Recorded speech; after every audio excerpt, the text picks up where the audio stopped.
Hi, guys, and welcome back again to another episode of Words with Al.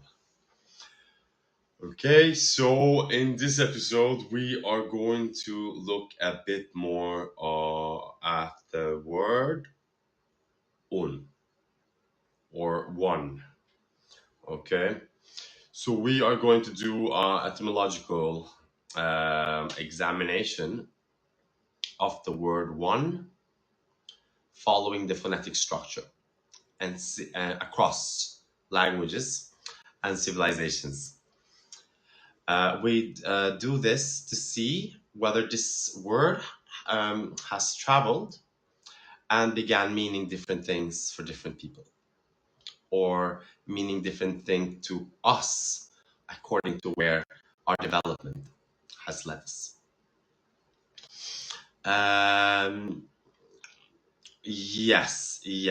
There is. Well, I have said a little bit about this word up to now, but now we are really going to look at it. Um, we've been looking at so many words till now. For you guys who have been following me, you guys are wow. Um, because this is such a difficult journey. Um, well, it's not really, especially because I'm doing a discourse analysis on it, right? So just the fact that we're not doing the traditional type of research on our language. We're looking at words.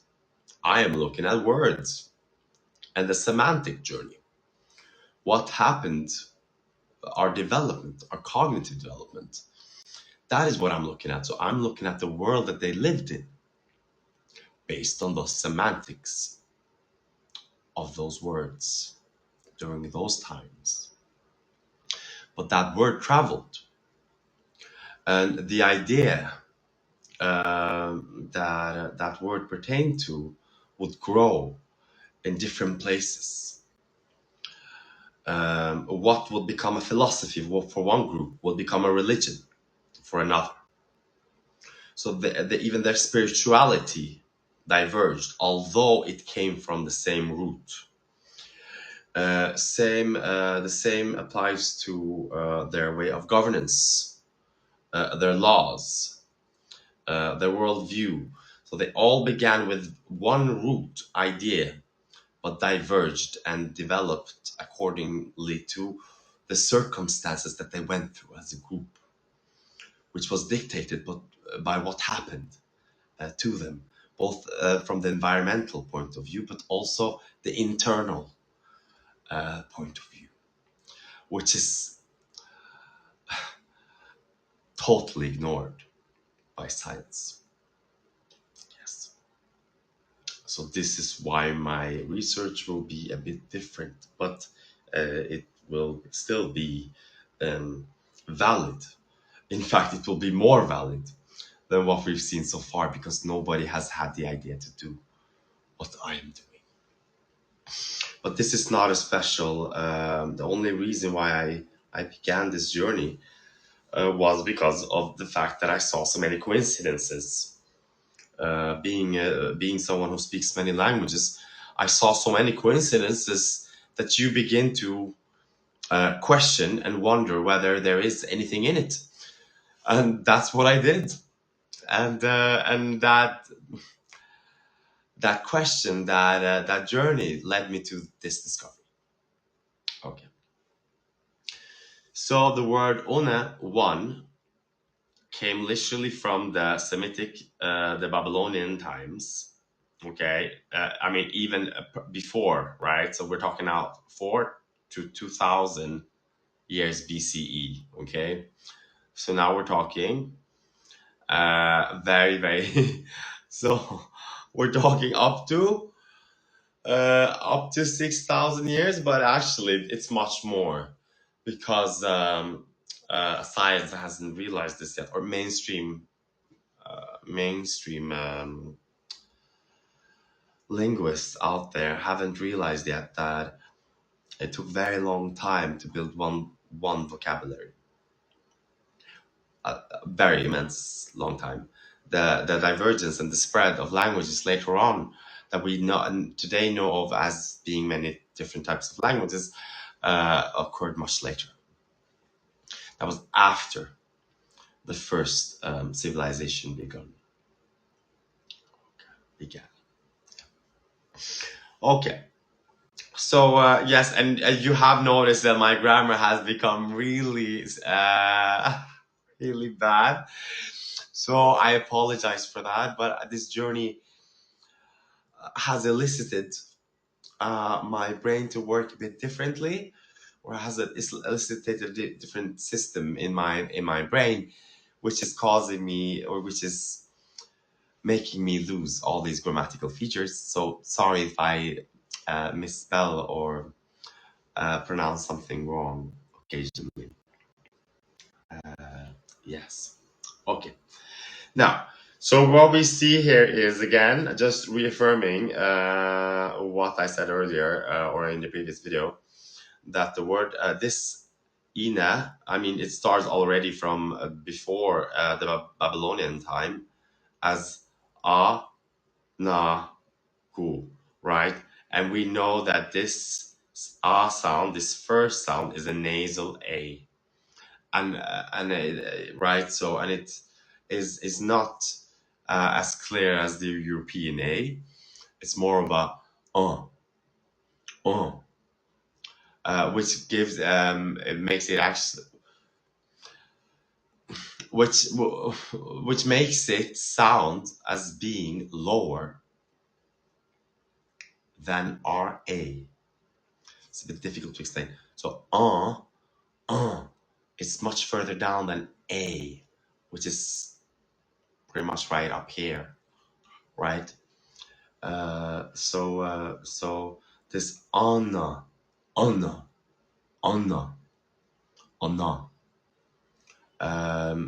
um, is it closer to a and then to a uno, una, una. So una and an. What we see here is that this A drifted from nasal A. Most we will see now. But so my theory now is a bit different. I have looked at, I have started looking at this new theory now.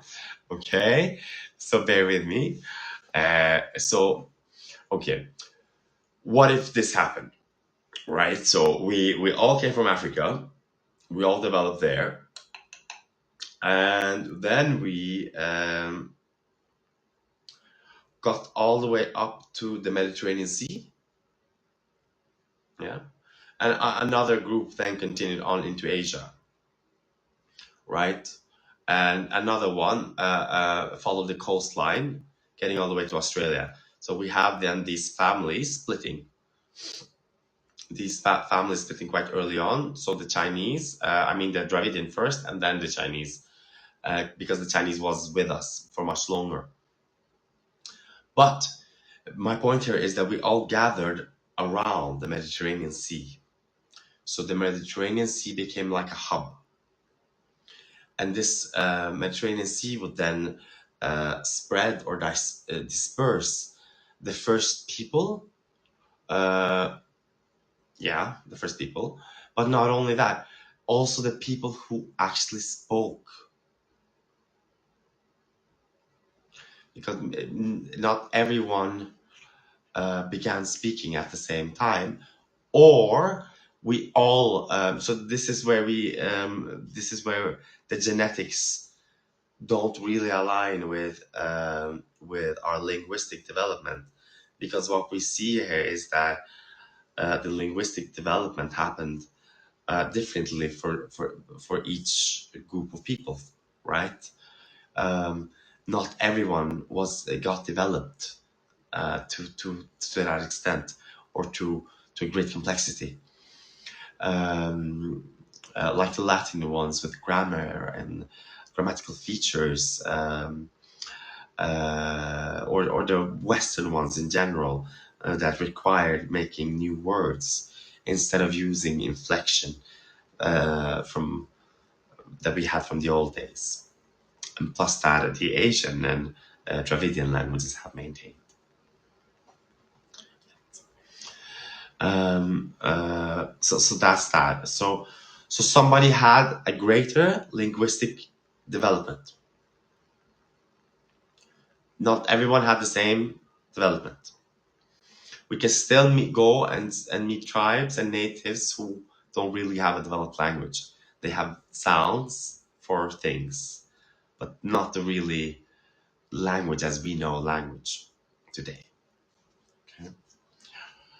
So language is a new invention, and it seems as though we all participated in it when we first began speaking, getting all the way up to the Mediterranean Sea, and then splitting and splitting and splitting while maintaining contact, because we were probably a bit more wild then, right? We had a bit more energy. We were a bit crazier back then, or at least more animalistic compared to what we are today as this modern person. But yes, so these people then spread across the Mediterranean Sea, and then the linguistic development would kind of like begin in Africa, go around in so these new developments. So let's say that we all had a basic universal language, like 10 sounds, say 10, or maybe not even 10. Okay, the mom, dad, eat, drink, have sex, go, up, right? That's it. That's pretty much, yeah. Okay, and then and then and then that would develop. But the first thing that would develop is like there, and is, right? So that will come a bit late. So this is why it's very difficult with this whole uh, with this whole discourse analysis, is that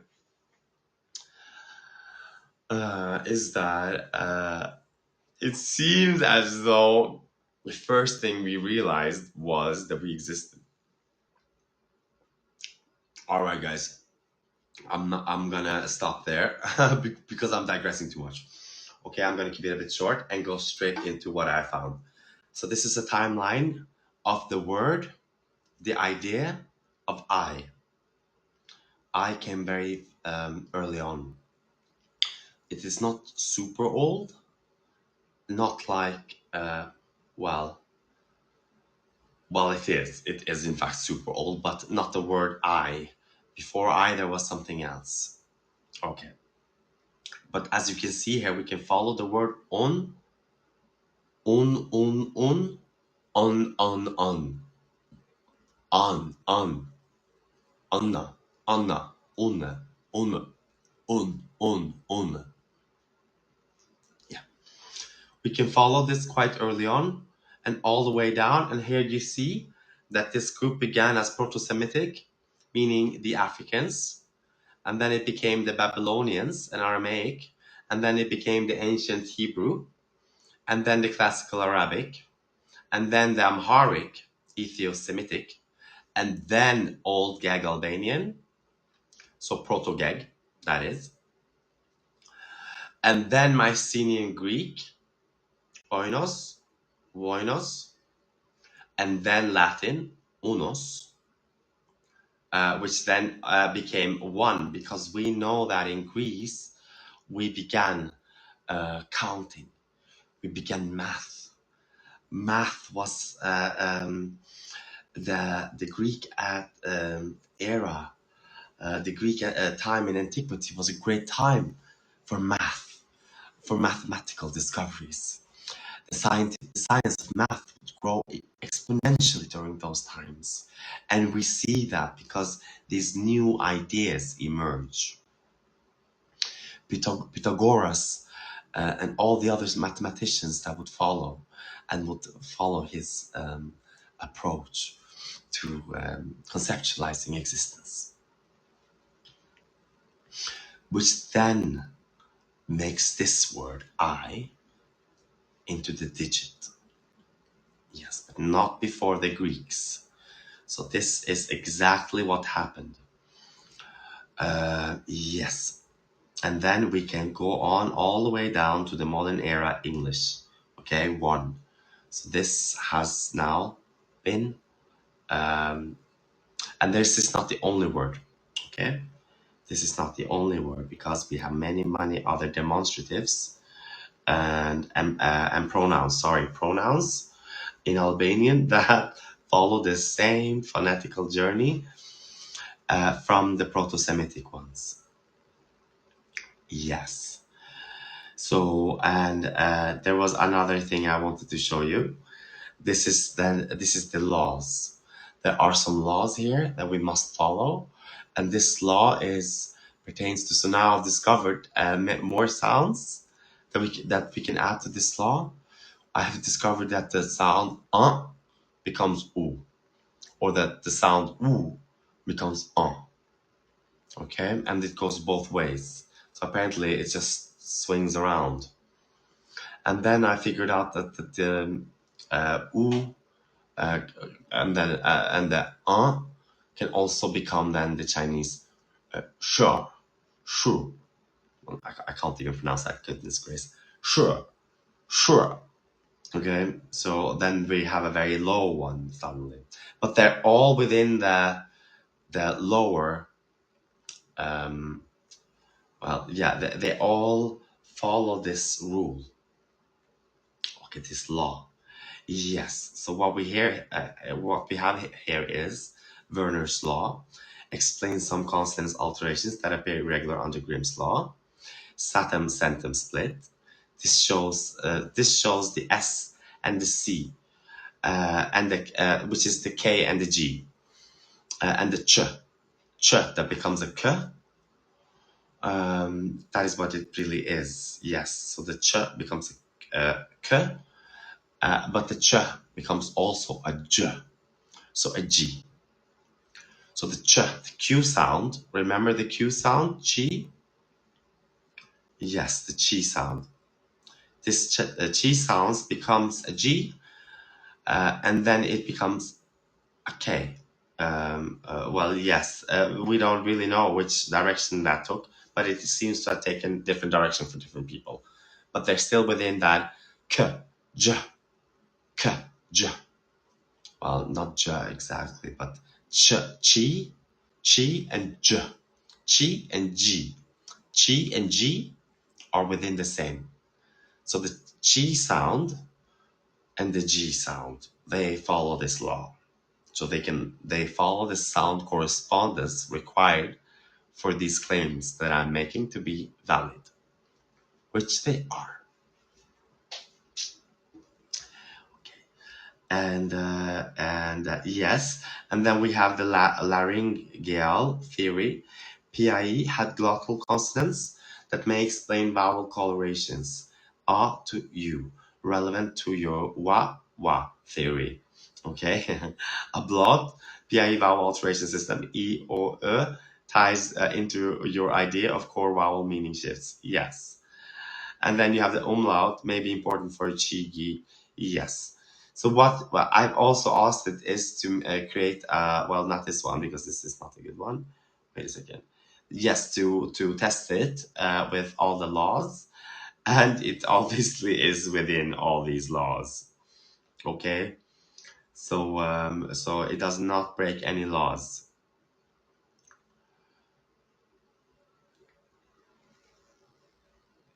This is another example of what Grimm's law is. The P becomes an F, the T becomes a Th, and the K becomes a H. Okay, but there is more. I will also show you this one. This is very beautiful. Yes. Now we can see that the semantic phonetic timeline of ilu, el, and ul. Okay, So it begins then from prehistory. This must be the oldest word. And this word is sacred. It was sacred to our ancestors because it says something that is um, logically resonated with the using the body, meaning that we will all kind of understand what this word means only by using the logic of our ancestors, which was E, always light, which is where the actual word light comes from. So E, la, la, la is a birth, coming into existence. So I, lu, or la, and u, or u. And this u is down here on earth. So the light is being born. Ilu, ilu, which is why this word also came to mean a star, but also God, because we worshipped the light, we worshipped the star, the fire. So you can see now this word traveling from the prehistory, to Proto-Afroasiatic, to Sumer and Akkad. This is a very beautiful. These two names are very beautiful, and they mean exactly what I have stated in the previous one. But this one I haven't stated though. This means this is actually the word sum. Sum, so total. So they began counting then. We already have math beginning in the Sumerian times. It didn't begin in Greek, but a language developed further in the Greek, in Europe, in that way. Okay, that's the only thing that happened here. So this actually means sum, like a sum. In Albanian, this means a lot, shum. But akadi, is their knowledge, So they were looking for knowledge in Acadia. And then you have the early Semitic. And then it became Ugaritic and Canaanite. I don't know how this is pronounced. And then this just goes on. And then classical Arabia, and then old Albanian, Illyrian, Ul, Alti, Illiri. Well, not Alti. This is not really, I don't know where they got this one from.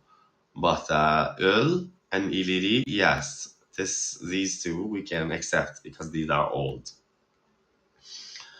Latin and Greek then came with Lumen, Helios, and Illuminatus. So we see now during this time that this is the peak of Western civilization and ideas and development. But that the language was old. The language was very, very old. It had taken us a long time to develop this language. But then the divergence and the spread and the increase of knowledge exploded during that time. So what we needed was more words. And we now have the logic and the knowledge and the competence to begin creating new words. And then adding grammatical features, and then distinguishing us further and further and further, creating what we now have been unable to decipher. So do you understand?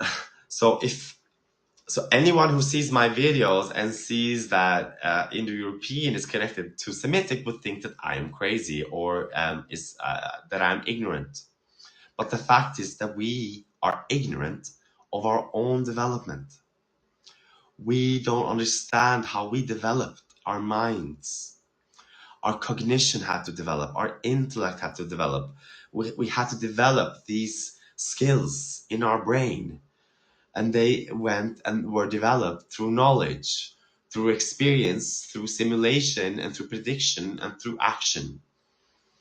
This was our reality, and it still is. So, for anyone out there who has any doubts that we are connected, you are completely mistaken. We are fully connected. We just don't know it. So this is that. Okay, so now I've gone a long time back in time. Oh yeah, long time back in time. Because and yes, and now we will see this again. We will see this for chi. Chi, 5,000 year Africa, Asia. Pulse, breath, urge. Life, living. To live. Proto-Indo-European, obviously, this is now, we find this word only in the Albanian language, which then is another reason for why Albanian almost belongs up here and not down there. But it is quite early still there too, because this is pre-Latin contact, it states. But in fact, this must go further up there, because as I said, we spread using the Mediterranean Sea. Okay. Yes. What else? I was going to show you. There's so much more I have to show you guys. We have literally just began. Okay, and then yes. Now this is another one.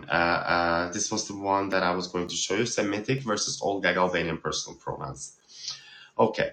So now this Anna, Anna, Una, Una, Anna, Anna, Una, Anna, Una, Anna, Una, Una, Una, Una, Una, right?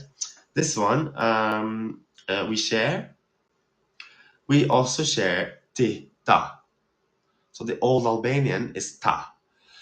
This is still in many languages, or I mean dialects, sorry, not languages. Dialects today. In Arabic and Hebrew, they say anta. So they say first like me and you. But we split a long time ago, and we probably did not use that one. We just use on and te. So and this t would become a d, right?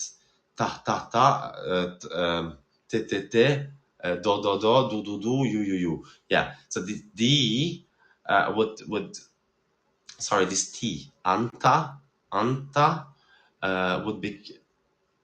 would split and become an own word, because in Albanian we find te or ta, teta, tetajena, right? So we are with them now. And then, or yes, so that's a ta is a plural form, and te is a singular. But that is what we see, and we also then see that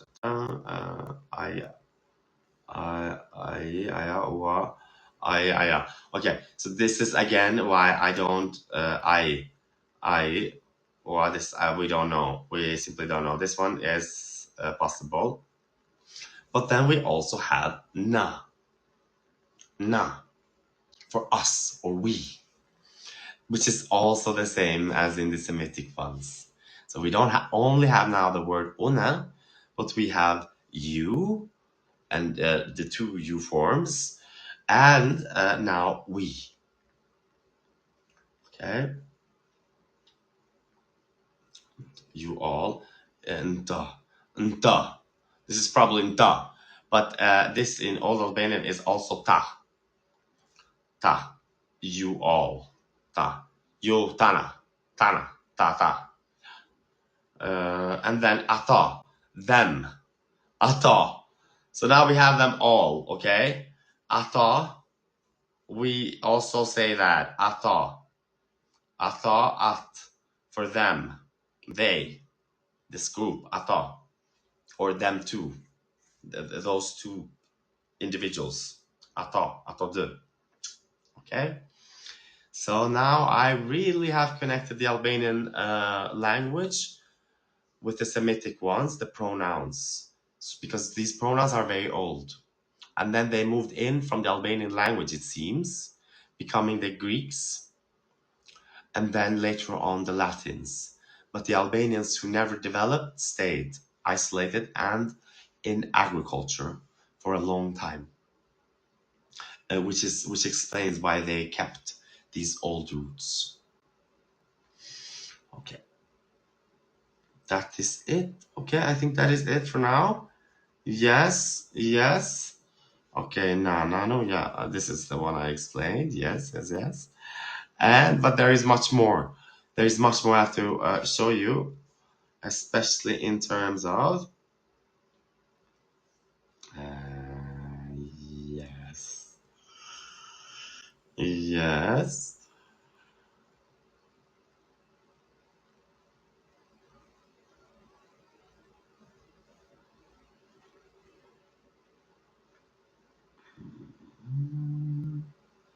Yes, just some summaries. Your clusters like Chi, Ilu are all older than Grimm's laws, but evolved through it, especially via PIE roots like G and Li or Leuk.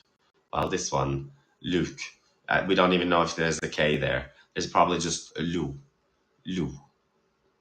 Yes, because this Lu, Ludz, Zulu. Okay, this is Lu. Okay. So Werner's law explains irregularities when accent shifts. This sometimes changes voicing of consonants. Yes, yes, yes. And that was it. Okay, guys. So now we have water. We have connected everyone using the word water. Wa or u.